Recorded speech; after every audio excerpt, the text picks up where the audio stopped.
जोरदार तालियों और ऊर्जा के साथ में डॉक्टर गणपत सिंह जी राठौरी। आपकी तालियां रुकनी नहीं चाहिए जब तक कि सर बोल नहीं देते, जब तक कि कोई संदेश नहीं दे देते।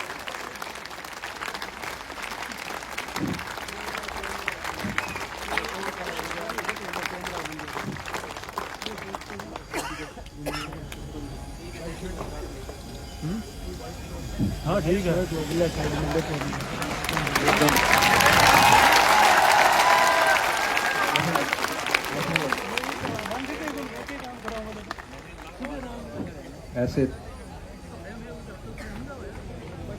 वैसे YouTube पे भी आता हूँ तो शायद आवाज की दिक्कत रहती है ना, रहती है। नहीं तो कोई नहीं, वो दूसरे वाला माइक दे, वो दे।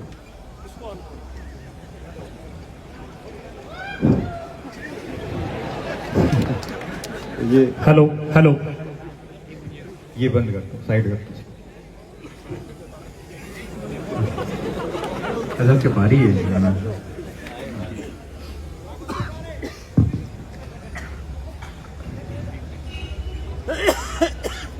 मैं आप सभी को एक बार ऐसे अचानक से देखकर, जब मैं अंदर एंटर हो रहा था यहाँ पे,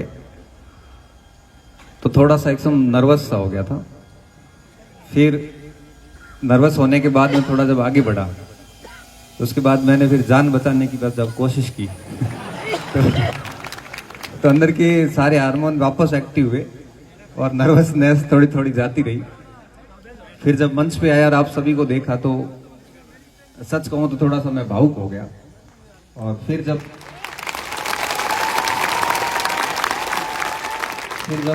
सुरेंद्र जी ने बात को जब मेरी गांव से जोड़ दिया, फोगेरा से, गांव के साथ मेरा गजब लगा हुआ है, तो मैं थोड़ा सा और इमोशनल हो गया, क्योंकि मैं बड़ा भावुक व्यक्ति हूँ।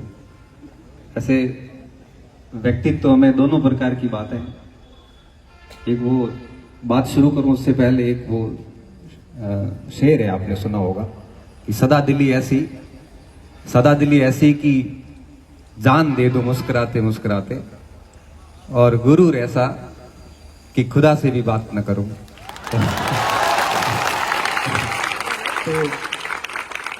तो व्यक्ति को सिचुएशन के अनुसार दोनों रूप रखने पड़ते हैं। कभी कभी बच्चों के साथ बैठते हैं तो बच्चों जैसे होते हैं, और कभी कभार कोई बहुत बड़े लोग हो जाते हैं ना, बहुत बड़े का मतलब बहुत बड़े, तो फिर उनके साथ हमें बहुत बड़ा बनना पड़ जाता है कई बार। मैं सबसे पहले मां सरस्वती को वंदन करता हूं। सूरतगढ़ की इस पावन धरा पर आयोजित हो रहे ज्ञानोदय 3.0 1.0 यहीं पे हुआ था। पिछली बार अपन हॉल के अंदर थे, इस बार अपन हॉल के बाहर आ गए हैं। फिर भी स्पेस हमने सोचा था कि पिछली बार जगह छोटी थी, इस बार भी जगह तो हमने हमारे हिसाब से काफी ली थी, बट आप लोगों का प्रेम इतना है कि लोग अपनी भाषा में, अपने रूप से, अपनी व्याख्याओं से संज्ञा देंगे कि भीड़ है, लेकिन मेरे लिए ये भीड़ नहीं है, मेरे लिए ये प्रेम है, विश्वास है। और सर पूछ रहे थे कि बात की शुरुआत उस जवाब से करना, अभी तो मैंने शुरुआत की नहीं, उससे पहले ही वो जवाब दे देता हूं, फिर मैं भूल जाऊंगा कि आपको कैसे पता चलता है। सर ये सब बच्चे मेरे अंदर बसते हैं और मैं इनमें बसता हूं, और ये जो सोचते हैं ना, ये जो सोचते हैं वो सेम सोच मेरी होती है, क्योंकि हमारी जहां से हमारा ग्रोइंग हुआ है, हम जिन परिस्थितियों से उठे हैं वो सेम परिस्थितियां रही है, तो मैं इनको समझ सकता हूं, ये मेरे को समझ सकते हैं। शायद यही कनेक्शन है कि आप बिना कहे ही कई बार कई चीजें ऐसी होती हैं कि आवश्यकताओं को पूरा कर देती हैं। तो ज्ञानोदय 3.0 के कार्यक्रम के इस मंच पर विराजमान हमारे वरिष्ठ साथी, अंग्रेजी के विषय विशेषज्ञ, बहुत शांत स्वभाव के धनी और हमेशा विभिन्न प्रकार की लाइमलाइट से दूर रह के ग्राउंड पर काम करने वाले हमारे प्यारे गुरुनानी जी सर, मेरी कल ही सर से बात हुई, मैंने कहा सर आप भी बताना, क्योंकि मेरा थोड़ा बच्चों को देख के, मैं हालांकि इतना बड़ा हुआ नहीं हूँ थोड़ा, तो क्या बता कई बार थोड़ा सा डाउन फील करने लग जाता हूँ। और आप साथ होते तो मुझे थोड़ा ठीक लगा, मैं यूँ भरोड़ रहे हो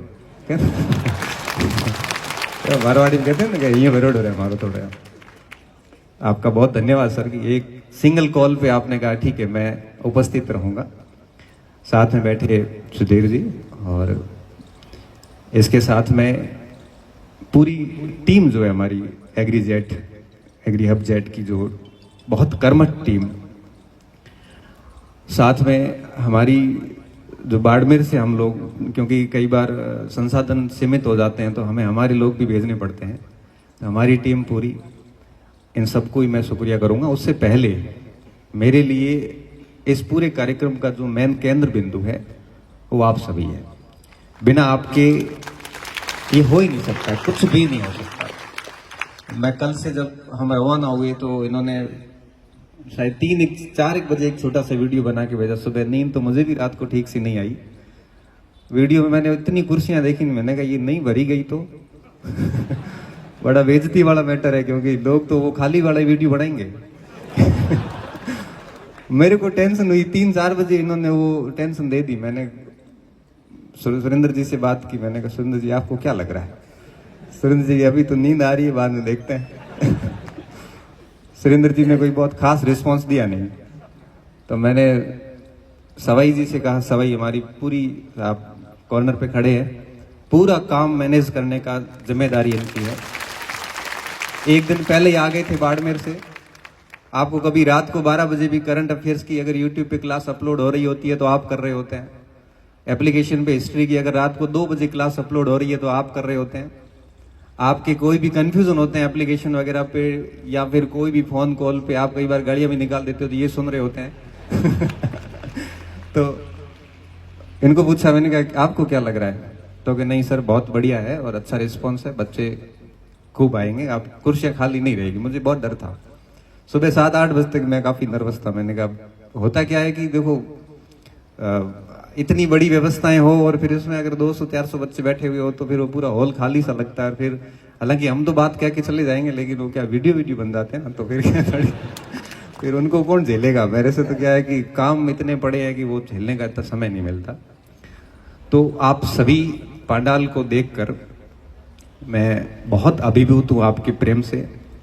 मैं अपने आप को बहुत भाग्यशाली मानता हूं कि आपका मुझे प्रेम मिल रहा है। मुझे लगता है कि हमारे माता पिता के अच्छे कर्म रहे होंगे, हमारे पूर्व जन्मों के अच्छे कर्म रहे होंगे कि मुझे इस मात्रा में प्रेम मिल रहा है। इसको मैं, इस प्रेम से कभी ऋण नहीं हो सकता, ये ऋण मेरे से कभी नहीं उतरेगा, चाहे मैं कितनी वीडियो बना लूं, कितना भी काम कर लूं। यह अपने आप में अद्भुत है, अकल्पनीय है, मेरे लिए अविश्वसनीय है, अविस्मरणीय है, अद्वितीय है। मैं इसको कभी भी शब्द नहीं दे सकता।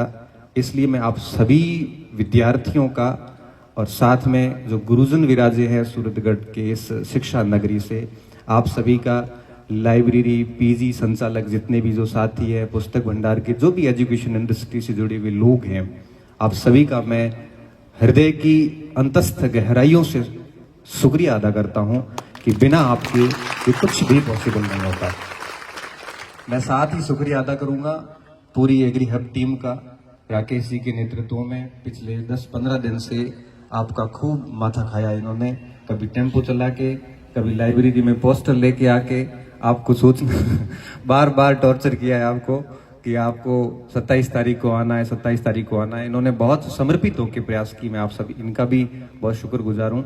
और मेरी पूरी टीम सवाई जी के नेतृत्व में जो काम कर रही थी, वेल मैनेज तरीके से, हमें पता ही नहीं, मुझे केवल माइक आके पकड़ना होता है, बाकी सारा काम सवाई जी, प्रवीण, करण शाह, ये सारे अपने पूरी टीम मिलके काम करती है। इनका मैं हमेशा से ऋणी रहा हूं, क्योंकि बिना इनके मेरा कभी कोई कार्यक्रम सक्सेस नहीं हो सकता। मेरे हर कार्यक्रम के पीछे बैकग्राउंड में ये चेहरे आपको मिलेंगे, यही है वो जितना वेल मैनेज तरीके से काम करते हैं। इसके साथ साथ मैं शुक्रिया अदा करूंगा हमारे अनुज, बोल दूं आज अनुज बोल देता हूँ, ये इनकी इच्छा है कि आप मुझे अनुज कहा करें, अग्रज ना कहें। तो इनकी इच्छा का ख्याल रखते हुए हमारे अनुज सुरेंद्र सिंह जी राजपुरोहित इस दौर में जब राजनीति विज्ञान एक जूझ रहा है, जिस समय नाव पतवार डगमगाई हुई है, और उस समय सुरेंद्र जी उस नाव को अकेले है वो संभालने की कोशिश किए हुए लगातार जुझारू तरीके से लड़ रहे हैं, और मैं पीछे से सपोर्ट कर रहा हूँ, लगे रहना थोड़ा और बस बात हम थोड़ा अब पहुंच गए हैं, किनारा आने वाला। उसमें लगातार पिछले 3 साल से राजनीति विज्ञान को खूब मेहनत कर रहे हैं, और मैंने जिन जिन बच्चों को सुरेंद्र जी के पास भेजा, मेरे को आज तक कोई शिकायत नहीं आई। जिस दिन मैंने सुरेंद्र जी का शिकायत आ गई तो मैं शिक्षक रूप में आऊंगा, भाई रूप खत्म हो जाएगा उसी समय, और ढंग से सुनाता हूं और वो फिर आप सुन नहीं पाओगे। तो बहुत तरीके से आप पढ़ा रहे हैं, और जनरली जब भी अपना कोई कार्यक्रम होता है तो आप मंच पे मेरे साथ रहते हैं, और मंच पे क्या थोड़ा सा बड़ा चढ़ा के बोलते हैं, थोड़ा ठीक ठीक लगता है हमें थोड़ा तो सुरेंद्र जी की ओजस्वी वक्ता, तो मैं आपका बहुत बहुत धन्यवाद देता हूँ कि आप अपने उन सारे बच्चों को छोड़ के, जो हजारों बच्चे आपसे पढ़ रहे हैं और यहाँ पे आप पधारे हैं, तो डेफिनेटली ये आपका मेरे प्रति प्रेम है। हम 2016 की वैकेंसी में 7 ही लेक्चरर बने थे, और उसके बाद में आपने जीवन में फर्स्ट और लास्ट एक ही एग्जाम दिया लेक्चरर का, उसमें संतुष्ट होकर बैठ गए। फिर 3 साल पहले हमने इनको वापस पिस्ट किया, मतलब यहाँ घोखा करें कि भाई पढ़ाई करो। तो मैंने कहा ऐसे बैठे बैठे से क्या होगा, कुछ काम कर लो आप। तब इन्होंने वापस राजनीति विज्ञान की किताबें है वो खोली। मैंने कहा वापस तो मत खोलो, क्योंकि वापस जो आपने किताबें पहले पढ़ी है वो कुंजियां काम की है नहीं, अब आप नई किताबें खोलो। फिर आपने नई किताबें लाई और उसका काम शुरू किया, जिसका परिणाम आपके सामने मार्केट के बच्चे अच्छे से जानते हैं। इन सब बातों के बाद में मैं आता हूँ मूल बिंदु पे, जिसके लिए आप सभी यहाँ पे उपस्थित हुए हैं। मूल बिंदु से पहले भी एक और बात रह गई है, वो कह देता हूँ, फिर क्या है कि फ्लो में आएंगे, उसके बाद में फिर दूसरी बातें याद नहीं आएगी। कई ऐसी चर्चाएं चलती है कि इस कार्यक्रम के उद्देश्य क्या है, तो मैं यही कह सकता हूं कि इसका कोई उद्देश्य नहीं है। हमारा न तो कोई कोचिंग खोलने का उद्देश्य है, न हमारा कोई ऐसा राजनीति में आने का उद्देश्य है। हमारा उद्देश्य सिर्फ इतना है कि हम ऑनलाइन पढ़ाते हैं, ऑफलाइन भी पढ़ाते हैं। ऑफलाइन बच्चे हर दिन हम बात करते रहते हैं, ऑनलाइन में ऐसे हजारों बच्चे जिन्होंने न हमें कभी भौतिक रूप से देखा, न हमने उनको कभी भौतिक रूप से देखा। तो साल में एक बार हमारे अंदर से ऐसे वो होती है ना, बीचनी जिकन के अगर एकदम अमुजनी टाइप की, एक बार चलते हैं और देख के आते हैं, बच्चों से मिल के आते हैं, थोड़ा मोटिवेशन मिलता है। कैमरे के सामने अकेले खड़े रह रहे कि व्यक्ति थक जाता है, तो इसलिए साल में एक आध बार वहां जाएं जहां बच्चों की संख्या ठीक ठीक है। तो बच्चों की संख्या की बात आती है तो फिर सूरतगढ़ याद आता ही, हर बार याद आता है। और पिछली बार जब 15 नवंबर को कार्यक्रम किया गया था, तो आपने जो प्रेम दिया था वो हम कभी भूल ही नहीं सकते। अब आपने इस बार और उससे बढ़ा के प्रेम दे दिया, तो हम आगे भी नहीं भूलेंगे इसको तो कोई उद्देश्य नहीं है, सिर्फ इतना उद्देश्य है कि आपसे बात करना और आपसे एक प्रकार से मार्गदर्शन की बात करना। हमारा तो यूं है कि कोई बहुत लंबा सोच के चलते हैं, लेकिन रणनीतियां व्यक्तिगत लेवल पे काम करती है। मुझे मजरू सुल्तानपुरी की वो लाइन बड़ी याद आती है, और कई बार मैं बोलता भी हूं कि मैं तो अकेला ही चला था जानिबे मंजिल, आप जुड़ते गए, आप मिलते गए और कारवा बनता गया। मैं तो अकेला ही चला था, मैं तो मंजिल की अकेला ही चला था। मैं मेरे गांव से निकल के आया हूं, और फोगेरा को अगर आप कभी देखोगे, आज आपने सुना है फोग वनस्पति होती वहां पे, इसलिए फोग वनस्पति ऐसी वनस्पति है जिसके लिए बहुत अधिक पानी की आवश्यकता नहीं होती। वो बिना पानी भी खड़ी हो जाती है, लू को भी, थपेड़ों को भी सह लेती है, आंधियों को भी सह लेती है, जड़ें भी बड़ी गहरी होती है, कितने भी आवारा पशु उसके ऊपर आ जाए उसके बाद में वो वापस पसर जाती है। हम उस वनस्पति के क्षेत्र से आते हैं, तो निश्चित तौर पे वो वनस्पति की विशेषताएं वहां के जीव जंतुओं में और मनुष्यों में भी है। तो हम उस क्षेत्र से आते हैं, डेफिनेटली। मैं मेरी बात को शुरू करूंगा। आज हम इस विषय पे बात नहीं करेंगे कि पढ़ना कैसे है, पढ़ना क्या है। ये बातें आप खूब सुन चुके हो और आपको बहुत अच्छे से इन चीजों के बारे में पता भी है। पढ़ाई के अलावा भी कई सारी चीजें हैं जिनसे हम जूझ रहे होते हैं। कुर्सियां वगैरह पीछे होगी तो मुझे लगता है थोड़ा थक जाओगे बहुत। अच्छा, न्यू कुर्सियों से अरेंजमेंट किया है, ठीक है ठीक है, हाँ फिर ठीक है। क्योंकि कई बच्चों को डायरी भी शायद नहीं मिली होगी, नहीं मिली, तो मैं आपके लिए क्या कर सकते हैं, हमने तो कितनी करवाई थी, 2025 करवाई थी, वो तो चली गई हाथों हाथ ही। अब वो थोड़ा सा आपको समय पे आना था। मैंने तो क्या, मेरे को एक डर और भी था। एक बार क्या हुआ कि हम खेत जा रहे थे डोके काटने के लिए, तो बच्चों को मैंने कहा कि अपने को 15 आदमी चाहिए। मम्मी ने कहा था कि 15 लोगों को ही लाना, इतने ज्यादा है नहीं। तो मैंने कहा ठीक है, मैंने बच्चों ने कहा कि मैंने कहा ज्यादा नहीं आना, 15 ही आने हैं। तो बच्चों ने कहा कि बहुत भीड़ है, जाके क्या करेंगे, 15 हो गए होंगे। ऐसे करते करते कोई नहीं आया सुबह तक। मैंने कहा भाई यहाँ ये स्थिति नहीं होगी कि बहुत भीड़ होगी, कहाँ बैठेंगे, नहीं चलते। अगर ऐसे नहीं चलोगे तो फिर मेरे तो हो गया काम बराबर हो जाओ। चलो ये हास्य विनोद हो गया, थोड़ा रिलैक्स हो जाओ। अब हम बात करेंगे कि पढ़ाई के अलावा भी आप किन चीजों से गुजरते हैं। देखिए, मैं सीधा मेरे पे आता हूं और यहीं से बात शुरू करता हूं। देखिए, आप सभी बहुत अच्छी तरीके से पढ़ रहे हैं और निश्चित तौर पे दूर दराज क्षेत्रों से आए हैं।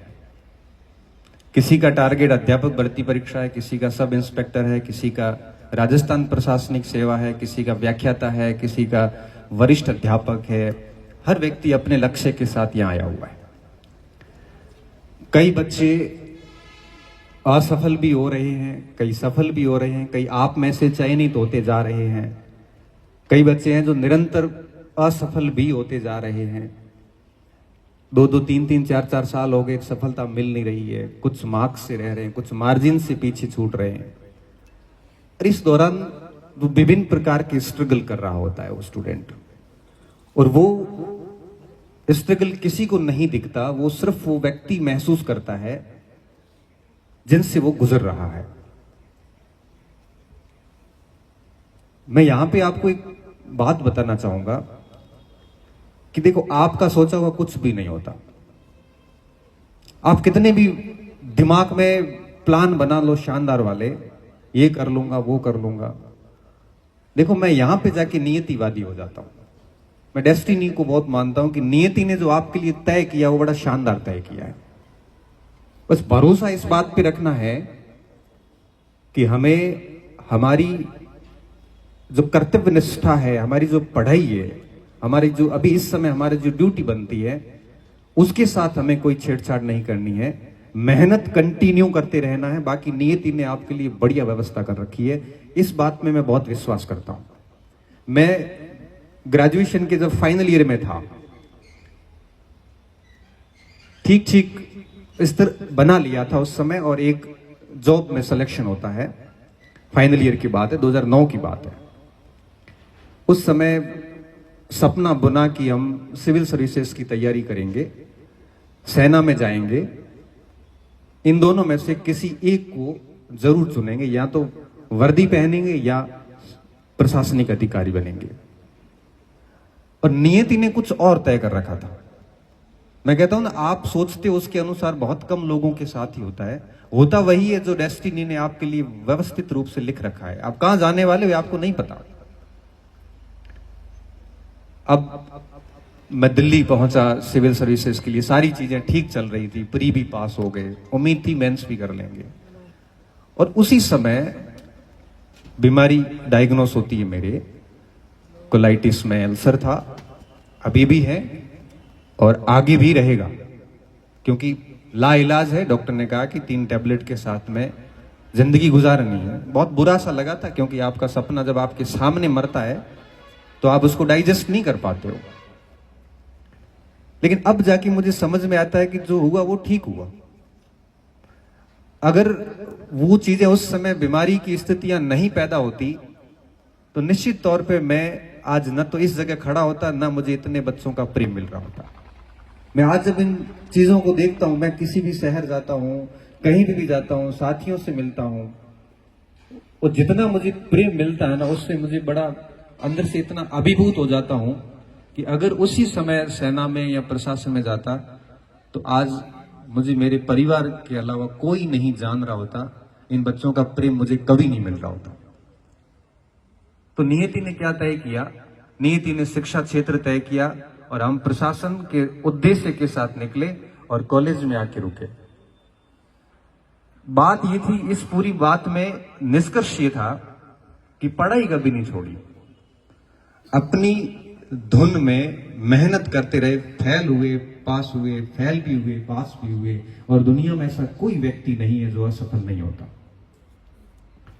और जो असफल नहीं हुआ है उस व्यक्ति को कभी भी आने वाली जनरेशन की समस्या पता नहीं चलेगी। आज मैं अगर आपकी बात को समझ पा रहा हूं, इसके पीछे कारण है कि मैं खूब असफल हुआ। ऐसी कोई परीक्षा नहीं जिसमें मैं फेल नहीं हुआ।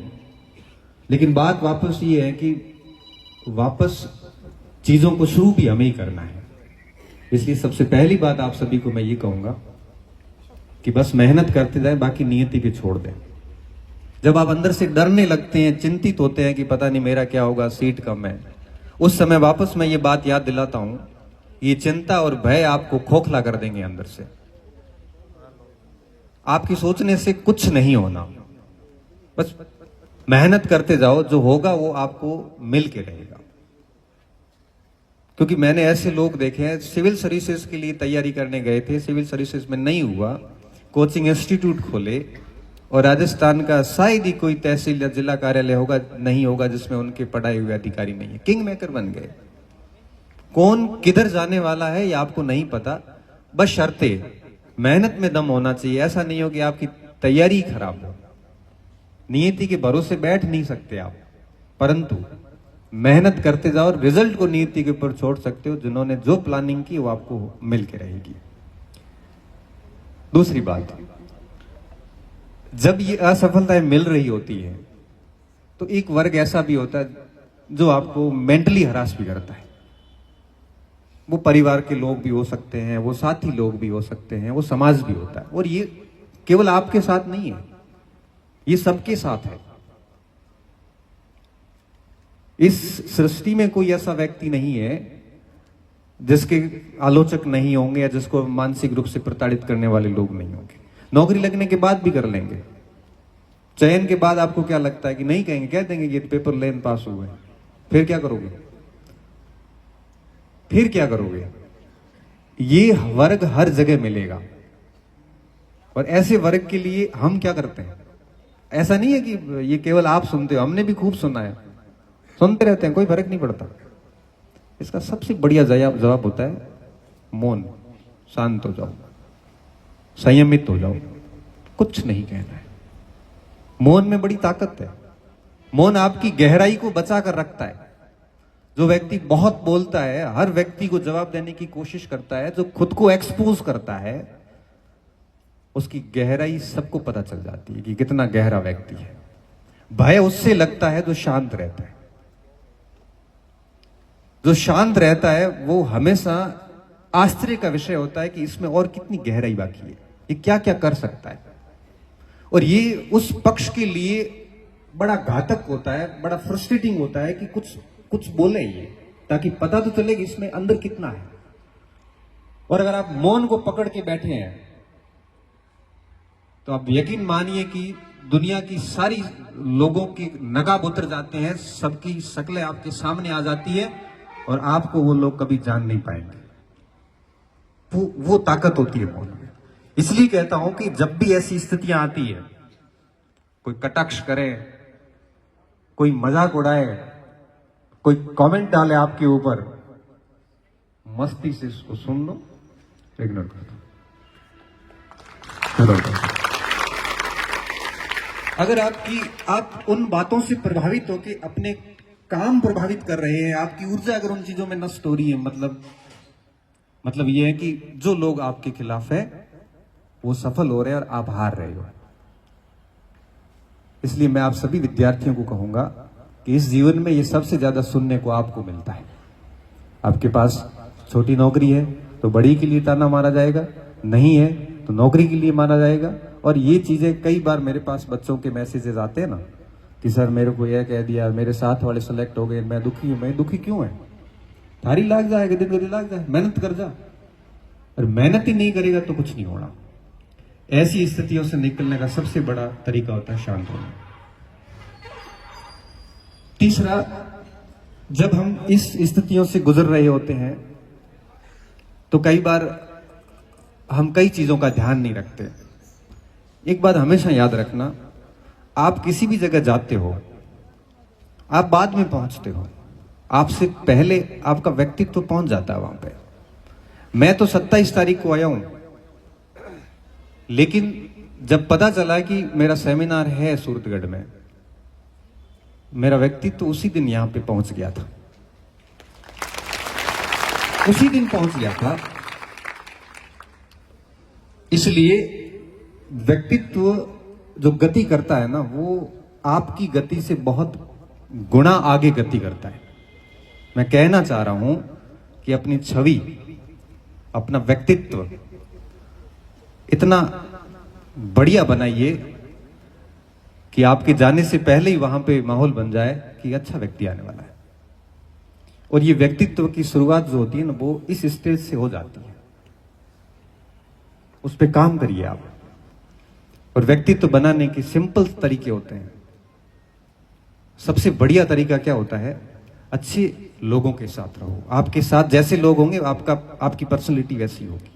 किसी का भला कर सको तो करो, नहीं होता तो बुरा हमारे को नहीं करना। हमें विभिन्न प्रकार की बुरी आदतों से दूर रहना, हमें अच्छे लोगों के संपर्क में रहना। कोई गलत व्यक्ति साथ हो रहा है तो उससे थोड़ा दूर हो जाना। धीरे धीरे आपकी पर्सनैलिटी बनती है। और वो व्यक्तित्व जो होता है ना, अब मैं अगर हाथ खड़े करके पूछ लूं ना सर, तो इसमें मेरे से पढ़ने वाले बच्चों की संख्या कम होगी। निश्चित तौर पे 10-20% होंगे जिन्होंने कोई न कोई, किसी ने इकोनॉमिक्स पढ़ी होगी, या किसी ने ज्योग्राफी पढ़ी होगी, या किसी ने इतिहास पढ़ा होगा। बाकी सारे बच्चे इसलिए आएंगे कुछ सीख के आएंगे या कुछ बात सुन के आएंगे। और जो व्यक्ति जो बोलता वैसा ही जैसा उसका व्यक्तित्व होता है। और व्यक्तित्व अलग है और मैं बोलूंगा अलग, तो आप मेरी बात पे कभी भरोसा नहीं करोगे। मैं खुद चोर हूं और आपको कहूं कि ईमानदारी से मेहनत करोगे तो नौकरी लग जाएगी, तो आप मन में कहोगे मानो हैंग ठाए। मंच में मैं बैठा था 2-1 साल पहले, एक किसी कार्यक्रम में गया था, तो हमारे साथ में एक मंच पे हमारे साथी बैठे थे। बड़ा शानदार भाषण दिया। मैं बड़ा अभिभूत हुआ, मेहनत से कैसे नौकरी लगती है। और कुछ समय पहले एसओजी ने गिरफ्तार किया, तो एक बच्चे ने मुझे न्यूज कटिंग भेजी कि सर ये वही है जिस दिन मैंने आपको कहा था कि इस आदमी के साथ दोबारा मत बैठना सर। आपकी वचन वही होने चाहिए जैसे आप सच में हो, तभी जाके लोग भरोसा करते हैं। अन्यथा आपकी सारी चीजें मिनटों में खत्म हो जाती हैं। इसलिए अपने व्यक्तित्व पे काम कीजिए। थोड़ा सा आपके पास में, आपका जब समय नहीं होता है ना, तब हमें शांत रहना चाहिए। ये सब समय का खेल है। आज हमारा टाइम चल रहा है इसलिए हम बोल रहे हैं। जब हमारा टाइम नहीं था तो हम भी चुपचाप बैठ रहे थे। क्या गुड्डे है कहीं मत बोलो कि पावरफुल व्यक्ति नहीं होता, पावरफुल उसका टाइम होता है। और ये सबका आता है। आप ये मत सोचना कि हमारा कब आएगा। समय सबका आता है और निश्चित तौर पे आता है। इसलिए टाइम बहुत पावरफुल है। जैसे जैसे ये आपके थपेड़े आ रहे हैं, विपरीत हालात आ रहे हैं, इनसे जूझते जाना आप। धनुष जो होता है ना, वो तीर उतना ही आगे जाएगा जितना उसको पीछे खींचा जाएगा। जिंदगी में सेटबैक आने बहुत जरूरी है, झटके लगने बहुत जरूरी है। तभी पता चलेगा कि आपका वाकई में आपका कौन है। नहीं तो कभी पता नहीं चलेगा, आप गलत फहमी में रहोगे। आपको लगेगा कि मेरी कांटेक्ट लिस्ट में 1200 लोग हैं, मैं कुछ भी कर सकता हूं। संकट आएगा तो पता चलेगा कि 4 लोग ही काम के हैं इसमें से। फिर 1196 के नंबर भले डिलीट कर दो आप। ये सेटबैक जिंदगी में आने चाहिए। अगर आपकी जिंदगी में वैसे भंवर आए हुए हैं ना, किसी के शारीरिक रूप से, किसी के पारिवारिक रूप से, किसी के आर्थिक रूप से, किसी के कोई धोखे के रूप में, तो मान के चलिए कि ये सही हो रहा है। एटलीस्ट आपको इस पूरी दुनिया के बारे में पता चल रहा है कि जब भी विपरीत स्थितियां आती है तो उससे निपटना आपको खुद को ही है। और 2-3 बहुत क्लोज लोग आपके साथ खड़े होंगे, और ऐसे खड़े होंगे कि कैसी भी विपरीत स्थिति में वो आपको बाहर निकालेंगे। उस समय आपको दुनिया की पहचान होगी कि ये आदमी काम का है। 2014-15 की बात होगी, मेरे घर का नीलामी नोटिस निकला। लोन लिया हुआ था, पैसे दे नहीं पाए, तो बैंक ऑफ बड़ौदा ने कुर्की का आदेश निकाला। 20 लाख रुपए का उस समय था। मैंने कहा 20 लाख रुपए, अपना तो बढ़िया ग्रुप है, 50-50 हजार करेंगे तो भी मैं कल इसको पैसे दे दूंगा। मुझे पता नहीं था लोनिंग के बारे में कि ऐसा कुछ चल रहा है। मैं आईएएस मेंस के एग्जाम देने गया हुआ था, तो पीछे पता चला कि भाई पुलिस आई है और ऐसी ऐसी स्थिति है। मैंने मेरे मोबाइल से एक मैसेज बनाया और मेरे जितने भी साथी जो अच्छे जगह पे थे, मतलब दे सकते थे पैसे, उन सबको मैसेज किया कि आप हेल्प कर लो, मेरा घर बच जाएगा। क्योंकि मैं चेक साइन करके दे सकता हूं, गवर्नमेंट टीचर हूं, तो पैसे आपके कहीं नहीं जाएंगे, समय पे आपको लौटा दूंगा। समय कमजोर है, हम कमजोर नहीं है। और आप बहुत वास्तविक, क्योंकि ऑन कैमरा बोल रहा हूं तो ठीक बोल रहा हूं। एक दिन बाद भी एक व्यक्ति का रिस्पॉन्स नहीं आया कि मैं आपकी मदद करता हूं। उस समय समझ में आया कि कौन किसका है। व्यक्ति का घर जा रहा है, आप 25,000 रुपए नहीं दे सकते, जिसकी सैलरी आपकी 40 से ऊपर है सबकी। तब एक आदमी जिसको कहा भी नहीं, मैसेज भी नहीं किया उसको, मैंने कहा खुद बेचारा संघर्ष कर रहा है। रात को फोन आता है कि गणपत उदास क्यों है, क्या हुआ, पेपर खराब हुआ आईएएस मेंस वाला। मैंने कहा वो तो थारो हर साल ही खराब हुआ है, ये टेंशन की बात है। मैंने कहा यार इस बार पेपर का मैटर नहीं है, इस बार मैटर ये है। तो मेरे को तो नहीं कहा, मेरे को खुद को अभी पता चला है। मेरे से घर वालों ने बात छुपा के रखी कि यार ये परेशान होगा, इसकी तैयारी है, मेंस वेंस दे रहा है, तो मैं व्यवस्था करता हूं, भले कहीं से करूं। वो आदमी अहमदाबाद से पैसे लेके और दूसरे दिन सुबह बाड़मेर पहुंचता है। 16 लाख रुपए केस उसको दिए बैंक वाले को, 4 शेष बचे। उसको कहा कि इसके नंबर, फोन नंबर काट गणपत सिंह के, मेरे इसमें लिख, और अगली किस्त मैं दूंगा, इसको फोन नहीं करेगा। मेरा घर बच गया। और उसके बाद से लेके उस व्यक्ति के लिए हम जान भी दे सकते हैं। मैं आज नाम नहीं लूंगा वहां पे, क्योंकि फिर क्या है, कुछ चीजें फाइनेंशियली खूब सारी चीजें हो जाती है कि भाषण हमारे लोग, बच्चे कम सुनते हैं आजकल, दूसरे लोग ज्यादा सुनते हैं। तो क्या है कि कई बार बाधा फोड़ी होती है, इसलिए कई बार दोस्तों ने कहा कि मैं नौ मत लियो, अगर भाऊ पे 9 लेन मोरे मजो कराई गए थे। तो अब मैं क्या है आजकल थोड़ा कम नाम लेता हूं। उस दिन मुझे बात समझ में आई कि संकट की स्थिति जब आती है तो आपको बहुत गंभीर व्यक्ति बनाते हैं, आपको पूरी दुनिया की शक्ल दिखाती है, आपको पता चलता है कि आपके साथ कौन खड़े हैं, और फिर जिंदगी इतनी सरल हो जाती है, क्योंकि ये फोगट के फालतू के रिश्ते डोए नहीं जाते जो काम के भी नहीं है। जब आप संकट में हो, जब आपका साथी काम नहीं करता है, जब आपका वो फोन उठाना पसंद नहीं कर रहा है, ऐसे आदमी को उसी दिन रास्ते से हटाओ। वो सिर्फ और सिर्फ आपके मन के ऊपर एक भार है, इससे अधिक कुछ नहीं। होगा क्या गुटी बाबड़ गुटी है ही कहीं को, तो अलग बात है। तो भी वो आदमी हमसे सुबह शाम आएगा कि मुंह थारे भेड़ो। एटलीस्ट ऐसी व्यक्ति को भी हमें उसका सम्मान करना चाहिए। तो ये अगर संकट आपके साथ जीवन में चल रहे हैं तो थोड़ा सा धैर्य रखिए, थोड़े से अंदर से मजबूत रहिए।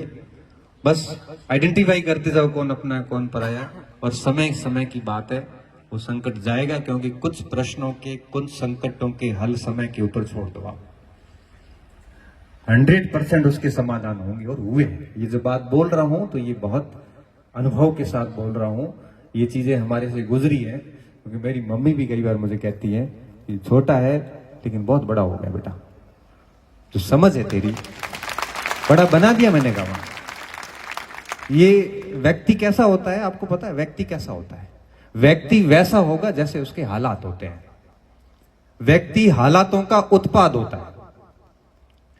बहुत कठिन हालातों से आप निकले हैं तो आप बहुत ही जमीन से जुड़े हुए ऐसे व्यक्ति होंगे जो किसी का बुरा नहीं करेंगे। सोने के चम्मच लेके पैदा हुए हैं, बढ़िया अच्छी स्थितियों से आए हैं, तो आपको नहीं पता कि कौन बच्चा किस स्थिति में संघर्ष कर रहा है। आपके हालात कैसे रहे हैं आपके आसपास किसी ने आपके साथ में विश्वासघात किए है, तो आप जिंदगी में किसी के साथ नहीं करोगे, क्योंकि आपको पता है उसका दर्द क्या होता है। अगर आपके साथ किसी ने धोखा किया है तो आप किसी के साथ नहीं करोगे, क्योंकि आपको पता है उसका दर्द क्या होता है। इसलिए कहते हैं कि ये जितने भी हालात होते हैं ना, वो आपको बनाते हैं, उसको स्वीकार कीजिए। आप अगर बुरे हालात है तो बहुत अच्छा व्यक्ति बनाते हैं। और कहते हैं ना, आपको जो भी महान नजर आता है वो महान है नहीं, बस उसने संघर्षों को झेला है।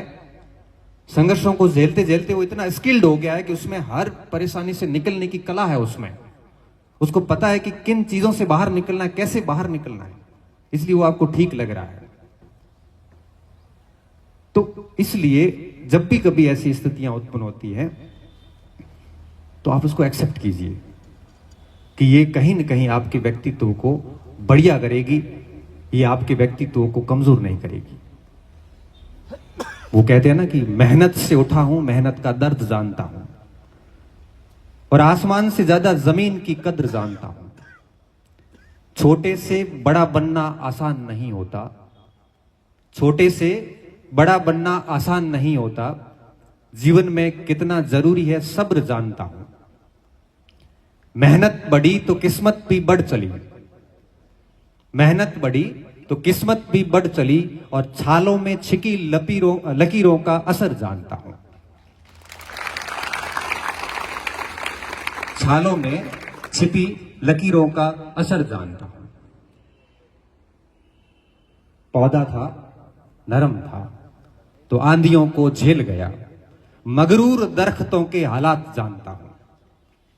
जो मगरूर दरख्त होते हैं, ऐसे पौधे जिनमें बहुत गुरूर होता है, उनके हालात जानता हूं। बेवक्त, बेवजह, बेशुमार मुस्कुरा देता हूं। आधे दुश्मनों को तो यूं ही हरा देता हूं। बहुत कुछ पाया, बहुत कुछ पाया, परंतु अपना कुछ नहीं माना, क्योंकि एक दिन सब राख में मिल जाना है, यह मैं जानता हूं। तो जितनी मेहनत होगी उतनी ये चीजें मजबूती से आगे बढ़ेगी। इसलिए अपने आप को कभी भी किसी भी जगह कमजोर महसूस मत करना। कमजोर समय हो सकता है, व्यक्ति नहीं होता।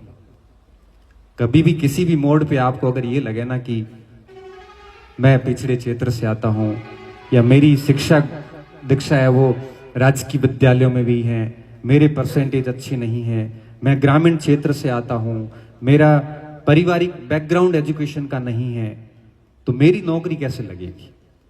अगर ऐसे विचार कभी मस्तिष्क में आते हैं तो एक पल के लिए हम जैसे लोगों को याद करना कि ये सारी बातें हम में थी।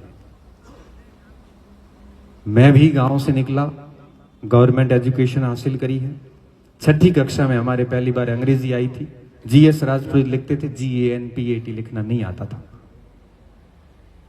घर में कोई मैट्रिक पास नहीं था, पहला मैट्रिक 10वीं पास मैं हूं। फिर आप आगे पूरा आंकड़ा लगा सकते हो कि पहला 12वीं पास भी होगा, पहला डॉक्टरेट PhD किया हुआ भी होगा, पहला ही प्रोफेसर था, सब पहला ही था।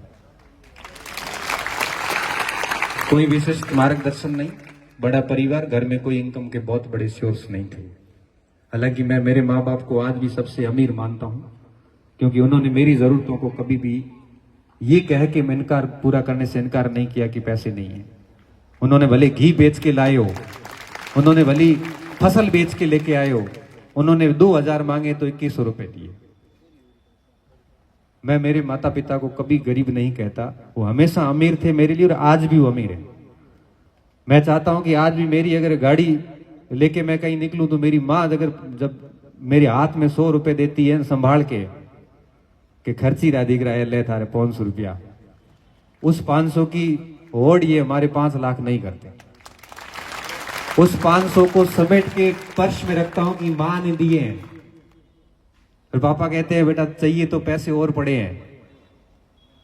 मैं मानता हूं कि कितने हम भाग्यशाली लोग हैं कि माँ बाप का प्रेम मिलता है और ये 500-200 रुपए की खर्ची मिलती है। ये वो व्यक्ति महसूस कर सकता है इसका दर्द, जिनको माता पिता का ऐसा महसूस नहीं हो पाता, क्योंकि कईयों ने बचपन में खो दिए। वो लोग इस दर्द को समझ सकते हैं। अभी अपने पास है तो अपने को इनका पता नहीं चल रहा है। कई बार मैं किसी मंचों पे सुनता हूं कि मेरे माँ बाप गरीब थे। अरे भाई, आपको आईपी लेनी है, पब्लिसिटी लेनी है, तो माँ बाप को क्यों गरीब बता रहे हो? वो माँ बाप जब सुनेंगे वो वीडियोस तो क्या सोचेंगे कि मन गरीब बता दी। बताओ मैं ये की कमी पूरी नहीं की जो ये मेरे को गरीब कह रहा है। कई वीडियोस में मैंने सुना। एक बार तो मैं एक मंच पे बैठा था, एक आरएस अधिकारी ऐसा बोला, तब मेरा जब वापस भाषण में नंबर आया तो मैंने कहा कि मैडम मैं आपसे पूर्ण रूप से असहमत हूं। अगर वो गरीब होते तो आप यहाँ नहीं होती, किसी खेत के अंदर पोटे उठा रही होती, किसी गाय के और भैंस के। आप अगर अधिकारी बनी है ना तो उसी माँ बाप के कारण बनी। वो अमीर है, उनको गरीब मत ठहराओ कृपया करके। भविष्य में इस तरह से कुछ मत बोलना, मेरी गलती होगी। मंच पे ही मैंने बोल दिया। उसी दिन बहुत बड़ा कार्यक्रम था, 700-800 लोग बैठे थे, मेरे से डाइजेस्ट नहीं हुआ। तो आप कभी भी इन चीजों को ऐसे महसूस मत करना कि आप पिछड़े क्षेत्रों से आते हैं। देखो, आपकी अपनी संस्कृति है, आपकी अपनी भाषा है, उस पर गर्व करिए और अपने आप को कभी भी इस तरह से कमजोर महसूस मत करवाना। किस बात की कमजोरी? आप भी तो पूर्ण मानव हैं। बस थोड़ी सी चीजें हैं वो हमें ध्यान रखनी होती हैं। बस फर्क आप में और मेरे में थोड़ा यहां पे फर्क आ जाता है। अगर फर्क आ रहा है तो आप उसको दूर करना। मैं कुछ बातें बोलूंगा यहां पे। जब हम 12वीं करके कॉलेज में प्रवेश किए, कॉलेज में हमने बहुत अच्छे साथी रखे थे। बस दिमाग में एक ही बात थी कि जीवन में नौकरी लगे ना लगे, लेकिन रहेंगे हमेशा अच्छे व्यक्ति, किसी का बुरा नहीं करेंगे, अच्छे ग्रुप में रहेंगे। जॉब में हो गए तो बढ़िया बात, नहीं तो कोई न कोई प्राइवेट जॉब करेंगे। कोचिंग में पढ़ाना शुरू कर दिया 2011-12 से। कोई बढ़िया काम कर लेंगे, लेकिन कोई ऐसा बुरा काम नहीं करेंगे जिससे कि माता पिता और गुरुजनों को नीचा देखना पड़े। हम कोई नशे पत्ते से, इस कारोबार से नहीं जुड़ेंगे। हम किसी के हितों को नहीं मारेंगे। और साथ में ऐसे साथी चुने जो हमेशा से बूस्ट करते थे कि चीजें सब बढ़िया होगी आगे जाके। अगर आप ये नहीं कर रहे हैं तो करिए आप। बस यहां कुछ फर्क आ रहे हैं कि गांव से निकलने के बाद आप क्या नहीं कर रहे हो जो हमने किए थे। पहली बात, बहुत अच्छे साथी रखिए आप, क्योंकि वो जितने अच्छे होंगे वो व्यक्ति वैसा ही होगा। 1000 शिक्षक जितना ज्ञान आपका सहपाठी आपको दे देता है 1 घंटे के अंदर ही। हम कितने भी मोटिवेशनल लेक्चर दे दे, पास वाले ने ये कह दिया ये किताब कहीं हुआ है मतलब हम 10 दिन से कह रहे हैं कि ये किताब खूब है, और दोस्त ने बोल दिया मैं कह रहा हूं। जब हम ऑफलाइन में पढ़ाते हैं, किसी टॉपिक को समझाने में हमें घंटा भर लग जाता है, बच्चे के समझ में नहीं आता, पास वाला उसको कहता है उसको ऐसे नहीं, ऐसे कर रहे उधर आ जाएगा। एक स्टूडेंट के ऊपर सबसे अधिक प्रभाव पड़ता है उसके साथियों का। वो कैसे होंगे उस पर डिपेंड होगा कि आप कैसे होंगे। अगर साथ में कोई नशेड़ी रख लिया तो धीरे धीरे आप भी उस स्थिति में जाना शुरू करोगे। रात को हम लूणकर्ण सर से आ रहे थे, तो हमारे एक मित्र है, वाइस प्रिंसिपल है, तो हमें होटल पे रोका, सुरेंद्र जी, मैं, कर्ण साथ थे। तो उन्होंने कहा कि चाय, मैंने कहा नहीं मैं तो ब्लैक टी पीता हूँ। तो सुरेंद्र जी को चाय, सुरेंद्र मैं भी ब्लैक टी। हमारे साथी कर्ण सिंह को कहा आप, मैं ब्लैक कॉफी।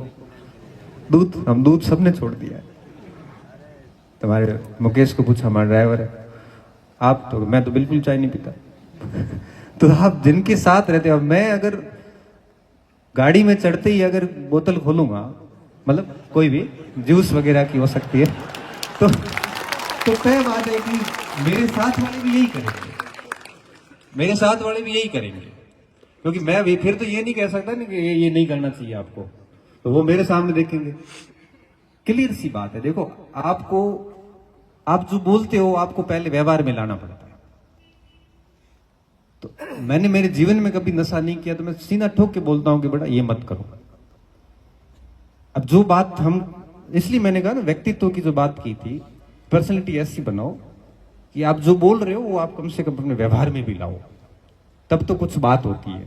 नहीं तो क्या होता है कि फिर आपकी कोई वो वैल्यू जो है वो नहीं रहती, उन शब्दों की कोई वैल्यू नहीं रहती। तो जीवन में ये सब चीजें चलती रहती है। देखो, पढ़ाई के अलावा बहुत कुछ चीजें मैटर करती है, सब कुछ पढ़ाई नहीं है। पढ़ने के साथ साथ आप अपना जीवन निर्माण पे भी ध्यान दीजिए। तो सबसे बड़ी बात ये थी कि अच्छे साथी रखिए। दूसरी बात, जब हम वापस, मैंने कहा ना, बाड़मेर आए, तो हमने वापस, मेरे को कई बार स्टूडेंट कहते सर पढ़ाई में बहुत एवरेज थे, 10वीं में 49 थे, 12वीं में 61 थे, फिर ये सब चीजें हुई कैसे? अंग्रेजी आती नहीं, गणित आती नहीं, कहीं पेपर वेपर तो नहीं लाया कहीं?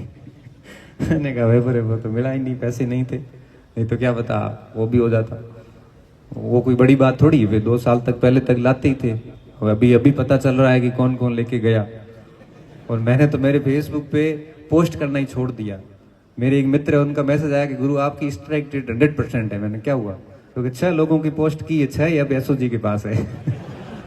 मैंने कहा मैं भविष्य में किसी भी बच्चा सफल होके आएगा तो 2-3 साल तक पोस्ट नहीं करूंगा, क्योंकि आजकल किसी के कोई भरोसा नहीं, कौन क्या करके आया, अपने को थोड़ी पता चलता है कि शक्ल पे थोड़ी लिखा हुआ है कि ये ऐसे आया हुआ है। लेकिन सफलता के लिए अब मुझे जब ये बच्चे पूछते हैं कि सब चीजें हुई कैसे, तो मैं सिर्फ 3 चीजें बोलता हूं। पहली बात, मेरे साथी। आज सारे के सारे, कोई भारत सरकार में अधिकारी है, कोई राजस्थान सरकार में अधिकारी है, सबसे नीचे से नीचे कोई रैंक पे है तो स्कूल लेक्चरर है। अब आप समझ सकते हो कि बाकी कहां गए होंगे। सब बढ़िया बढ़िया जगह है, कोई अब एडिशनल कमिश्नर है, कोई कमांडेंट है, कोई आर्मी में कर्नल तक चले गए, कोई है वो आईएएस बन गए, कोई आईआरटीएस में हुए, कोई आईआरएस बन गए, कोई एसटी बन गए, कोई आरपीएस बन गए, सारे अच्छी अच्छी जगह पे सेट है। अब आप जब ऐसे लोगों के साथ रहते हैं, आपको भी अंदर से छोटा मोटा आईएएस नजर आने लग जाता है, क्योंकि वो भी उसकी बातें भी फिर ऐसी होती है कि इस बार प्री निकाल लेंगे, अगली बार मेंस कर देंगे। क्यों? उसी ग्रुप में बैठा है। अब आप ऐसे व्यक्ति के साथ बैठे हैं जिसका लक्ष्य 4th ग्रेड और उससे ऊपर है ही नहीं, तो आपकी दिमाग में भी यही बात आएगी 4th ग्रेड, 3rd ग्रेड, वापस 4th ग्रेड कब आ रही है, जबकि आप में बहुत क्षमता है। आप अपने आप को अंडर एस्टिमेट कर रहे हैं। सही कह रहा हूं आपको। होता क्या है कि जब आपके साथ में कौन लोग रह रहे हैं, ये बहुत मैटर करता है। साथ में रहने वाला अगर आपको बढ़िया तैयारी कर रहा है तो आप उससे प्रेरित होकर आप भी करोगे, उस चीजों का प्रभाव पड़ता है। दूसरी बात जो मैं कह रहा था कि ये परिवर्तन कैसे आए। दूसरी बात, जब कॉलेज की दुनिया में हम प्रवेश किए और जब पढ़ाई शुरू करी, देखो मैंने तो ना कभी जिंदगी में कोचिंग करी। उस समय का दौर ऐसा था कि इतना कोचिंग इंडस्ट्री थी भी नहीं, ना लाइब्रेरी व्यवस्थाएं थी, ना टेस्ट सीरीज व्यवस्थाएं थी। जो करना था सेल्फ ही करना था। आज की स्थितियां अलग, पूरी स्थितियां बदल गई है। लेकिन मैं आपको बात बताऊं कि कॉलेज के जो 3 साल थे, उन 3 सालों में हमने खूब पढ़ाई की थी। हमने कभी हमारा समय खराब नहीं किया। 7-8 घंटे पढ़ना है मतलब पढ़ना है। आज भी मेरी जो नियमितता है वो आज भी बनी हुई है। अब पहले खुद के लिए पढ़ता था और अब बच्चों के लिए पढ़ता हूं। ऐसा कोई दिन नहीं जाता कि मैं 4-5 घंटे नहीं पढ़ता। और आज आप सब में सबसे बड़ी जो कमी होती है वो होती है नियमितता की। आप 2 महीने, 4 महीने, 5 महीने लगातार नहीं पढ़ पा रहे हो। लगातार पढ़ने का मतलब ये नहीं है कि आप 30 दिन पढ़ते जाओ। मैं कहता हूँ 5 दिन पढ़ लो, 1 दिन भली रेस्ट कर लो, टेस्ट देके आ जाओ, 1 दिन आप घूमने फिरने भी जा सकते हो। महीने भर में कम से कम 20-25 दिन तो आपकी बढ़िया पढ़ाई होनी चाहिए। ये नियमितता हमारे में थी। मुझे अच्छे से याद है कि हम गर्मियों की छुट्टियों में भी घर नहीं जाते थे। रघुनाथ जाने ही नहीं देता था। कहाँ जाना है, पढ़ाई कर, नौकरी लागी तो हो रही न, घरे जाए तो कोई मैण है कि करी गए। तो घर जाके आपको कोई टॉन्टिंग करेगा, जाके क्या करेगा। आज की स्थिति यह है कि हमारे में नियमितता नहीं है। तो कृपया करके आप जिस भी परीक्षा की तैयारी कर रहे हैं लगातार करते जाइए। दूसरा, आज के स्टूडेंट और हमारे में क्या फर्क था, हमारा शेड्यूल बहुत फिक्स था। सुबह पढ़ना, दिन में शाम को खेलने जाना, पूरी व्यवस्थाएं थी। आज की स्थिति क्या है कि हम शेड्यूल पे, अगर शेड्यूल बना भी लिया है ना दिमाग से, शेड्यूल दिमाग से बनाना पड़ता है। आप कॉपी पे बनाते हो, कॉपी पे बना हुआ शेड्यूल कभी आज दिन तक किसी का लागू नहीं हो पाया है। जो पीछे के पेज पे लिखते हो ना 6 बजे उठना और वो 6:30 बजे तक ये करना, 8:30 बजे तक इतिहास पढ़नी। क्यों? 8:30 पे अगर आपका पैराग्राफ आधा रखा हुआ तो आधा ही छोड़ दोगे। शेड्यूल ऐसे नहीं बनते, वो प्लानिंग दिमाग में बनती है। अगर वो चीजें नहीं की है तो आप कम से कम अपने आप को शेड्यूल्ड करिए बढ़िया। तीसरी बात, जो भी मटेरियल लाते हो एटलीस्ट इतना होना चाहिए कि वो मटेरियल आपको याद तो है, तब आप दूसरा लेके आइए। आपके पास पहले से बहुत किताबें पढ़ी, वो तो आपने ठीक से पढ़ी नहीं, वो आपको याद नहीं है और किसी और साथी ने कह दिया कि ये काम की नहीं है, अब आप 2 किताबें और लेके आ गए। तो किताब लाने की एक शर्त डाल दो कि पहले वाली जब ठीक याद होगी तभी हम दूसरी किताब में हाथ डालेंगे, अन्यथा हम दूसरी किताब नहीं लाएंगे। हम लाइब्रेरी बना देते हैं, लाइब्रेरी के अंदर लाइब्रेरी बनी हुई है, हर कंपार्टमेंट के अंदर किताबों का थोक लगा हुआ। अब हमें समझ में नहीं आ रहा कि इसमें पढ़ना क्या है छोड़ना क्या है। उलझिए मत, जितना उलझोगे उतना आप पीछे रहोगे। सरल रखिए, लिमिटेड कंटेंट रखिए और नियम बनाइए कि किताब को पहली पेज से लेके लास्ट पेज तक पढ़ेंगे उसको। बीच में आधी किताब छोड़ के नई किताब लाने के अगर ये काम करोगे ना तो आगे 5 साल और बेरोजगारी चलती रहेगी। जो किताबें आपके पास में है लिमिटेड रखिए कि भाई इतिहास में ये करना है, भूगोल में ये करना है, फिक्स कर दीजिए और उसको बहुत अच्छे से पढ़ लीजिए। याद हो गया तब आप नई किताब की ओर जाइए। फिर और नई लाओगे तो आपको एटलीस्ट 80% उसमें पढ़ा हुआ मिलेगा, फिर आपको केवल नया 20% ही पढ़ना उसमें। फिर अगर आप तीसरी किताब लाओगे तो उसमें आपको 5% ही नया मिलता है और 3 बार रिवीजन हो जाता है। तो किताब आप नई तब लेके आओ जब आपके पास में जो विद्यमान पुस्तक है उसको आपने बढ़िया से पढ़ लिया। ये हमारी स्ट्रेटजी रहती थी। मेरे पास भारत के भूगोल की 12-15 किताबें होंगी, लेकिन पहले एक किताब लाया था, उसको पढ़ा, फिर जब यूपीएससी का पेपर देके आए उसमें से 10 सवाल नहीं मिले तब दूसरी किताब लेके आए, उसमें से देखा तो इसमें थोड़ा एडवांस है। ऐसे करते करते चीजें किताबें बढ़ती जाती थी, लेकिन कम से कम ये तो था कि पुराने वाली पढ़ी हुई है। अगर आप अभी भी ये स्थितियां कर रहे हैं तो आप उसमें सुधार कीजिए। देखो, आप यहाँ पे आए हैं तो मुझे लगता है कि कुछ चीजें सीख के जानी चाहिए आपको। नई किताब तभी लेके आए जब आप पुरानी किताबों को याद करते हो। चौथी गलती हम क्या करते हैं, हम अभ्यास नहीं करते और रिवीजन नहीं करते। और मैं ये मानता हूं कि अगर आप कम से कम 6-5 दिन पढ़ते हो तो पिछले लास्ट में 1-2 दिन पूरा वापस रिवीजन करो, क्योंकि जब तक रिवीजन नहीं होगा तब तक वो कभी याद नहीं होगा। आप अगर किताब को 20 बार पढ़ लोगे ना तब भी वो किताब आपको रिजल्ट नहीं दे पाएगी अगर आप उसको नियमित रूप से रिवाइज नहीं कर रहे हो तो। हम किताबों को रिवीजन करेंगे कहां से? हम एक के बाद एक किताबें लगातार लेके आ रहे हैं तो पुरानी किताब के अंदर क्या लिखा था वो भी हमें पता नहीं है। हम क्यों उलझे हैं इतने सारे? अब जब आप रिवीजन सही कर नहीं रहे हैं, किताब को पूरा पढ़ नहीं रहे हैं, नई पे नई किताब लेके आ रहे हैं तो प्रैक्टिस भी नहीं हो रही है। प्रैक्टिस हो नहीं रही है, रिवीजन हो नहीं रहा है, किताबें और उलझ गए। एक मोबाइल होता है ना, तो मोबाइल के अंदर बैटरी जल्दी कब रिसती है? जब उसके पीछे बहुत सारे एप्लीकेशंस खुले होते हैं। और आपके साथ क्या हो रखा है कि आप तैयारी कर रहे हैं, आपने जो जो टारगेट प्लानिंग कर रखी है कि इतने तक ये सिलेबस पढ़ना था, ये करना था, वो सारे अधूरे पड़े हैं। अब उनके अंदर आप सोच में पड़े हुए उनको कैसे करें? और दिक्कत क्या आती है कि जब पुरानी प्लानिंग पूरी नहीं होती है तो आदमी अंदर से फ्रस्ट्रेट होता है, अंदर से उसको बड़ा दुख सा होता है और वो चुपचाप पड़ा रहता है, उसको कुछ भी करने की इच्छा नहीं होती, ओवर थिंकिंग करता है, टेंशन में जाता है और स्ट्रेस वगैरह ये सब चीजें होने शुरू हो जाती हैं। इसलिए इन छोटी छोटी चीजों का ध्यान रखो। देखो, आप में और मेरे में कोई फर्क नहीं है और मेरे से अच्छा दिमाग आपका होगा, मैं ये भी मानता हूं, लेकिन पढ़ने के जो तौर तरीके थे हमारे, मुझे लगता है कि थोड़े ठीक थे, इस वजह से हम ठीक जगह चले गए। एक बार मैंने एक लाइब्रेरी का छोटा सा वीडियो बनाया था। मेरे लाइब्रेरी में 1000 किताबें होगी, लेकिन उन किताबों में मैंने उस वीडियो में एक बहुत अच्छी चीज बोली थी कि मैंने कहा जो नौकरी लगाई थी ना, वो एक यही अलमारी थी जिसमें 10 किताबें थी। नौकरियां सारी इसमें लगी, बाकी किताबें सब बाद में लाई गई है, बाकी सारी किताबें बाद में लाई गई है। और जो है, एक बार सुरेंद्र जी मेरे साथ रूम में थे, मेरी लाइब्रेरी रूम में, मैंने इनको डीडी बसु की किताब दिखाई 2005 की, जब मैं सेकंड ईयर में नहीं था, फर्स्ट ईयर में था।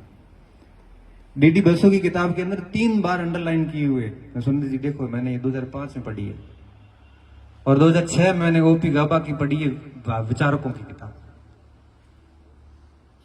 ये उस समय की बात है जब हम कॉलेज में थे।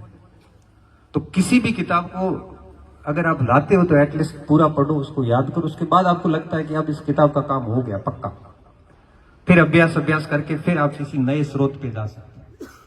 फिर नए स्रोत पे जाओगे तो आपको 10-20% एक्स्ट्रा मिलेगा, ज्यादा नहीं मिलेगा। और इस पूरी यात्रा में, कंपटीशन की इस पूरी यात्रा में जितना अकेला रह के काम करोगे, जितना एकांत में काम करोगे, उतना आपको फायदा होगा। जितना मार्केटिंग करोगे, जितना प्रचार करोगे, जितना माहौल बनाओगे, जितना थड़ियों पे बैठ बैठ के ग्रुपिंग करोगे, कभी नौकरी नहीं लगेगी। बहुत कड़वा सच है। सिलेक्शन वो बच्चे लेके निकलते हैं जिनको कोई जानता ही नहीं है। पास में रहने वाले की नौकरी लगती, नौकरी के बाद पता चलता कि ये हमारे पास रहता था। उसने कभी माहौल नहीं बनाया, उसके पास में 4-5 किताबें थी, रट के उसने ऐसी सेट करी बढ़िया, परीक्षा आई, 1-2 साल में अपनी कहानी खत्म करके निकल गया वहां से। जितना ज्यादा आप चर्चाओं का विषय रहोगे, जितना ज्यादा आप माहौल बना के रखोगे, जितना ज्यादा आप ग्रुपिंग करोगे, जितनी ज्यादा आप अपनायत दिखाओगे, ये चीजें राजनीति में काम करती, एजुकेशन में काम नहीं करती। और मुझे बड़ा दुख होता है जब मैं ये सब चीजें बहुत नजदीक से देखता हूं कि हम किन परिस्थितियों से घर छोड़ के यहां पे आए हैं, और यहां आके हमें गायब हो जाना चाहिए था, और यहां आके तो हमने मंच पे आ गए। मतलब हम 10-15 का ग्रुप बना दिया यहां पे, तो फिर इससे अच्छा तो घर ही चले जाते, ढाणी में बढ़िया नीम के नीचे एक अच्छा सा झोंपा बना के पढ़ लेते। इससे तो बढ़िया वो था। फिर हम यहां पे आए क्यों है? टेस्ट सीरीज ज्वाइन करिए लेकिन टेस्ट नहीं दे रहे हैं, तो फिर टेस्ट ज्वाइन क्यों की थी? आप सोचना आज घर जाके कि बेसिक गलतियां कौन कर रहा है, आप खुद कर रहे हो या सिस्टम की गलतियां? जब तक गलतियां रहेगी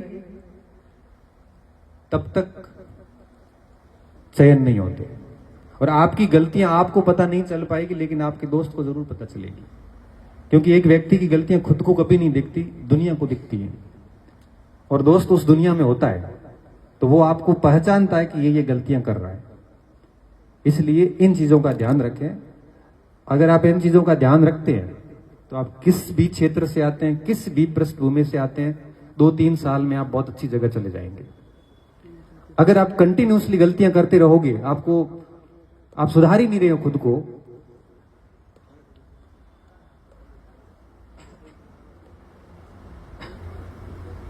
ज्यादा टाइम तो नहीं हो गया? बैठ दो। अतलू याद करे, बाड़ू नाला याद करे। तो जो कमियां मैंने अभी जो बोली, मुझे लगता है कि विद्यार्थियों के लिए इनको ठीक करने की बहुत ज्यादा जरूरत है। क्योंकि आजकल आप कितने कमजोर हो गए हो कि छोटी सी कोई बात होती है तो आप डामाडोल हो जाते हो। फिर मेरे को उसने ये कह दिया ना, अब मैं तो मर जाऊंगा, तो वैसे भी काम का नहीं। तो एक छोटी छोटी बात पे आप अगर इतने बड़े रिएक्ट करते हो, व्यक्ति को कभी भी प्रतिक्रियावादी नहीं होना चाहिए। प्रतिक्रियावादी समझते हो? रिएक्शन देना ही नहीं चाहिए। किसी ने कह दिया कि थारे सिलेक्शन वही कौन, अब नहीं कोई भूख मरो कौन, बस हो गया काम। क्यों जवाब देना पलट कर? बशीर बद्र साहब कहते हैं ना कि मुखालफत से मेरी शख्सियत संवरती है, मैं दुश्मनों का बड़ा एहतराम करता हूं। जो इस तरह से करने वाले लोग हैं, उनसे मेरे व्यक्तित्व में निखार आता है, तो मैं दुश्मनों को बड़ा शुक्रिया अदा करता हूं। एक मेरे साथी थे, आरएस की ट्रेनिंग में थे, बहुत पुरानी बात है, 2011-12 की बात है। एसटीएम बने थे, इंजीनियरिंग करके आए थे। तो हुआ यूं कि पास वाले साथियों ने थोड़ा, कि होता यह है कि जनरली आप किसी भी जगह जाओगे तो एक हीगल वाला है ना, थीसिस, एंटीथीसिस, सिंथेसिस, वाद, प्रतिवाद और संवाद। तो वाद है तो सामने प्रतिवाद भी है।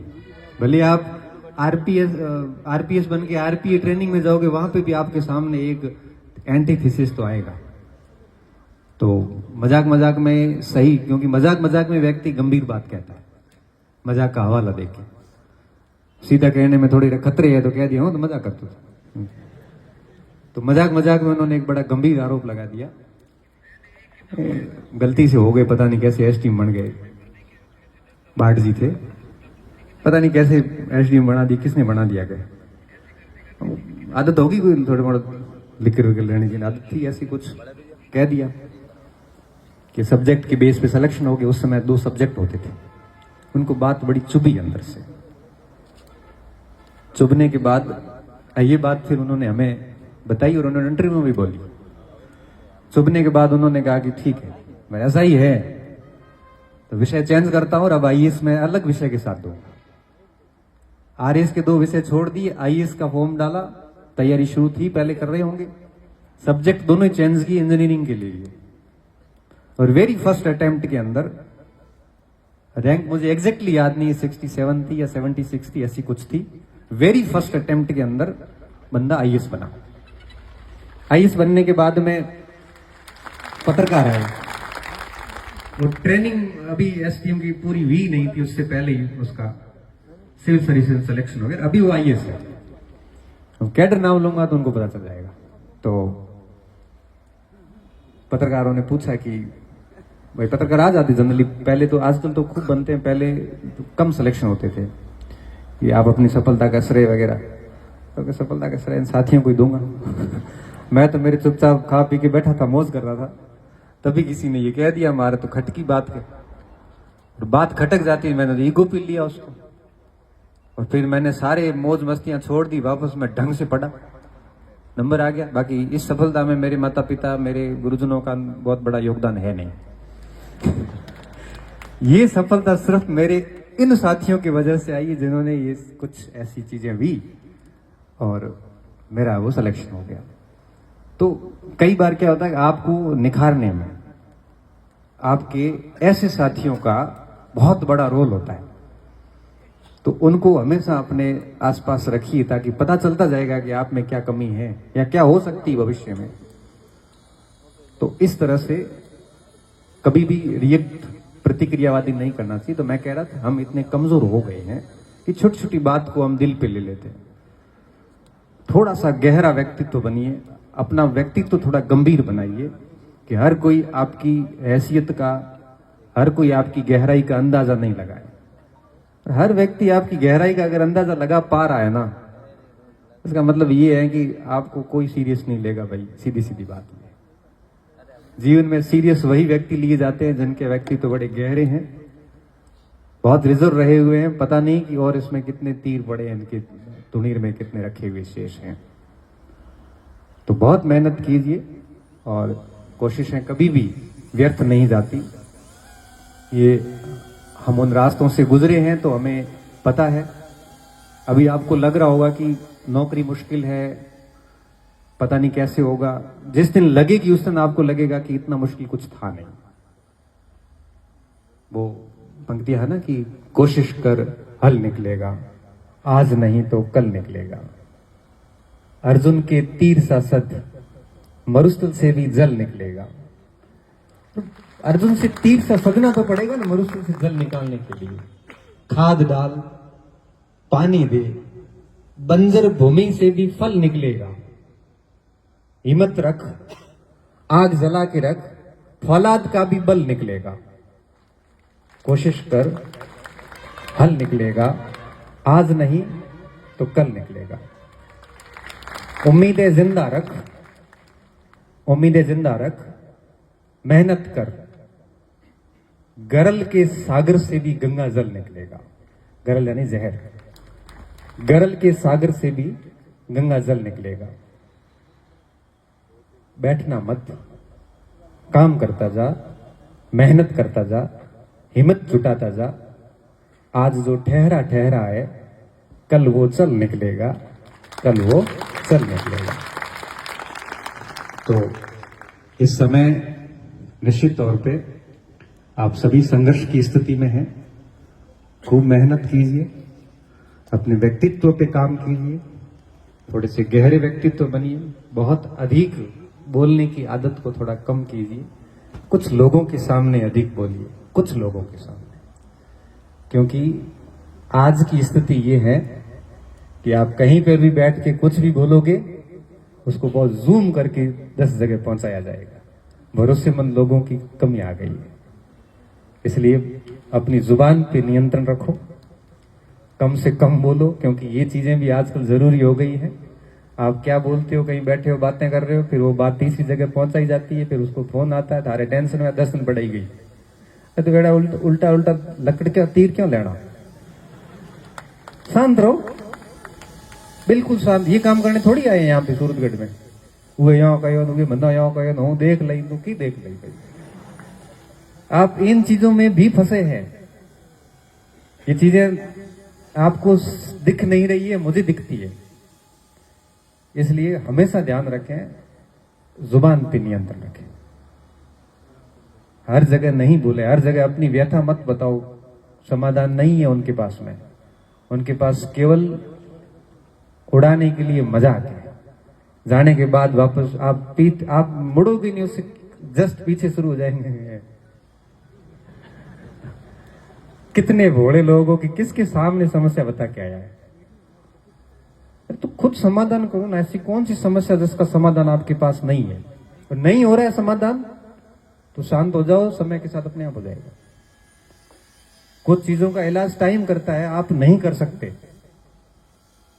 तो यहां रहो आराम से, सुबह से शाम पढ़ाई करो, अच्छा शेड्यूल रखो, अपने व्यक्तित्व पे काम करो, थोड़े गहरे व्यक्तित्व बनो। हर जगह जाके ऐसे खुल के फूट के मत आओ, नहीं तो क्या आपकी कोई वैल्यू नहीं होगी। बहुत अधिक बोलने वालों की वैल्यू नहीं होती।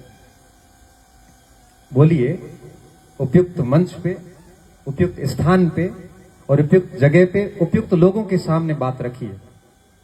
मैं कॉलेज जाता हूं, मेरे अगर स्टाफ को आप किसी को जानते हो पूछना, आपको यूं लग रहा होगा कि मैं बातूनी व्यक्ति हूं, खूब बातें कर रहा हूं। विद्यालय महाविद्यालय परिसर में फर्स्ट ईयर की जब क्लास होती है उसको आप छोड़ दो, बाकी मैं किसी से कोई बात नहीं करता। तब कोई लोग कहते कि इसमें बहुत एटीट्यूड है। एटीट्यूड है, 19 साल का नौकरी लगा हूं, खुद का कमा के खा रहा हूं, है आपसे टूटेगा नहीं। साफ बेदाग चरित्र रखा हुआ है एटीट्यूड। कोई कहते हैं कि सर इनका स्वभाव नहीं है ऐसा फालतू बात करने का। पहले खूब करता था, लेकिन उसके फिर गलत अर्थ निकालने शुरू होते। फिर कई साथियों ने कहा कि थोड़ा अपने मरण दो, बोलना ही, क्योंकि मेरा स्वभाव ऐसा है कि मैं कहीं पे भी ध्यान नहीं रखता कि कौन बैठे और क्या बोल रहा हूं। मैं सारा ही पर्दे खोल देता हूं सीधा सीधा। फिर कई बार सुरेंद्र जी भी कहते हैं अरे कंट्रोल कंट्रोल। युवराज जी कहते हैं गणपति जी थोड़ा ध्यान रखना चाहिए। फिर मेरे को कोई कहता है तो मेरे को बुरा लगता है, मैं लिख लेता हूं। तो वो कहते हैं अब इसको कुछ कहना ही नहीं। अब मैं समझ गया इन चीजों को कि नहीं बोलना, अपने को उचित जगह पे ही बोलना है। वो उचित जगह कौन सी है कि आपको भी समझ में आ जाएगा। इसलिए यहां बैठे हो आराम से, खूब मेहनत करिए। इस प्रकार की पंचायतियों से, इस प्रकार की ग्रुपिंग से दूर रहना कोई किसी का है नहीं। समय चला जाता है, बातें याद रह जाती हैं, आपकी बातें स्टेटमेंट रिकॉर्ड होते हैं सारे, और फिर वो घूम घूम के वापस सामने आएंगे। इससे अच्छा है कि हमारे को जितनी खामोशी के साथ काम करोगे, जितना मौन के साथ आगे बढ़ोगे, जितना समस्याओं का समाधान स्वयं से करोगे, उतना ही आपका व्यक्तित्व बहुत अच्छा सा होता जाएगा। बाकी वैसाखियों के सहारे रहोगे, दूसरों के सहारे, किसी की नैया पार नहीं होती। और बाकी सफलता के बाद में सब लोग आपसे वैसे ही जुड़ जाएंगे। और अगर आप चाहते हो कि सब अपने हैं, ये हैं, तो एक बार फेल होने के बाद या कोई छोटा मोटा काम किसी को बता के देखना, आपको पता चल जाएगा कि कौन आपका कौन पराया है। इसलिए आपका निर्माण और आपका पतन दोनों आपके हाथ में है। आपका समाधान भी आपको ही करना है, आपको अपनी प्रोग्रेस भी आपको स्वयं को करनी है। इसमें कोई आपकी मदद करने वाला नहीं है। हम लोग सिर्फ मार्ग दिखा सकते हैं, चलने वाले आप खुद हो। तो खूब मेहनत करिए। मुझे तो यूं लगता है कि हमें बाकी चीजों पे ध्यान कभी देना ही नहीं चाहिए। बस जीवन में टारगेट ले लीजिए कि अब 2 या 3 साल है मेरे पास में, और इन 3 सालों में मैं पूर्ण रूप से अपना जो 100% होता है वो मैं दे दूंगा। मेरी तरफ से मैं कहीं कमी नहीं रखूंगा। और जो जो चीजें एक विद्यार्थी के लिए जरूरी होती, जैसे मैंने आपको कहा, चाहे स्टडी मटेरियल की बात हो वगैरह, इन सारे नियमों को ध्यान में रखते हुए मैं पढ़ लूंगा तो दिक्कत वाली बात नहीं आएगी। तो मैं आपको दावे के साथ कह सकता हूं कि अगर इन छोटी छोटी बातों को ध्यान रखते हुए अगर आप 1-2 साल मेहनत करते हैं तो मैं बहुत विश्वास के साथ कह सकता हूं कि आप विद इन 2 या 3 साल के अंदर बहुत अच्छी जगह पे होंगे।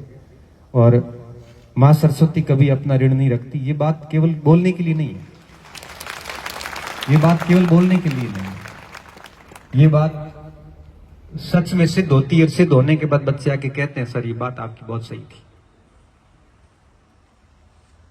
क्योंकि ऐसी हवा में हम बात नहीं करते। आप अपने आप को पढ़ पढ़ के जिस स्तर का बनाओगे उस स्तर पर आप देर सवेर 1 साल 2 साल बाद डेफिनेटली जाओगे।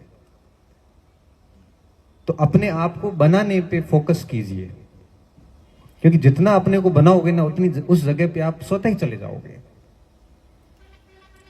अगर आप अपने आप को अच्छे से नहीं तैयार करोगे, क्योंकि केवल पढ़ना ही सब कुछ नहीं है ना, आदतें भी अच्छी होनी चाहिए, आपकी प्रवृत्तियां अच्छी होनी चाहिए, स्वभाव भी अच्छा होना जरूरी है। क्योंकि केवल नौकरी लगना ही सफलता थोड़ी है।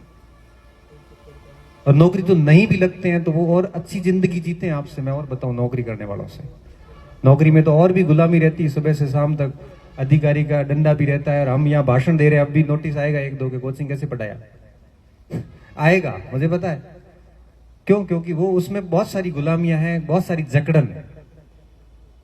तो नौकरी कोई बहुत बड़ी जीवन की सफलता जैसा कुछ भी नहीं है। इसको कभी भी दिमाग पे भार के रूप में मत लेना। और अगर आप उसको दिमाग के ऊपर भार के रूप में ले रहे हो कि बस सब कुछ यही है, तो लगेगी भी नहीं, क्योंकि डर डर में उत्तर गलत करके आओगे।